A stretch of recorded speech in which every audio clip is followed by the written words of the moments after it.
అందరు ఎలా ఉన్నారండి? బాగున్నారా? మరి ప్రాముఖ్యమైన ప్రకటన ఏంటంటే విశాఖపట్నంలో 4 అమేజింగ్ నైట్స్ మహాసభలు జరగబోతున్నాయి. ప్రతి ఒక్కరూ కూడా ఈ డేట్స్ మీరు నోట్ చేసుకొని పెట్టుకోనండి మీ డైరీలో. జనవరి 13, 14, 15, 16 అనగా మనకి మంగళవారం, బుధవారం, గురువారం, శుక్రవారం 4 రాత్రులు కూడా విశాఖపట్నంలో ఉన్నటువంటి శారదా గార్డెన్స్ పంజాబ్ హోటల్ దగ్గర నుంచి జరగబోతుంది. ఎస్పెషలీ శారదా గార్డెన్స్ లో పాల్గొన్నటువంటి వారి జీవితాల్లో దేవుడు చేసిన అద్భుతాలు మరవలేనటువంటివి.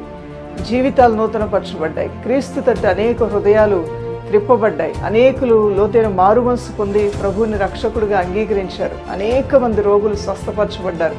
అనేక దురాత్మల చేత పీడింపబడుతున్నటువంటి వారికి యేసయ్య విడుదల ఇచ్చాడు. 1, 2 ఇప్పటికీ కూడా అక్కడ జరిగిన సభల్లో వారు ఏ విధంగా దీవించబడ్డారో ఆ జ్ఞాపకాలు వారి మనసులోనే ఉన్నాయి. ఎందుకంటే దేవుడు చేసిన కార్యాలు అద్భుతంగా ఉంటాయి కాబట్టి ఆ అద్భుతాలు మరొకసారి రుచి చూడటానికి మనందరం కలిసి మరి ఆత్మతోనూ సత్యముతోనూ ఆరాధిస్తూ ఆశ్చర్యకార్యాలు, అద్భుత కార్యాలు చేసే ఆ దేవుని కార్యాలు పొందుకోవటానికి కుటుంబాలుగా కలిసి సెలవు దినాల్లో పాల్గొవలసిందిగా ప్రేమతో కోరుతూ ఉన్నాము.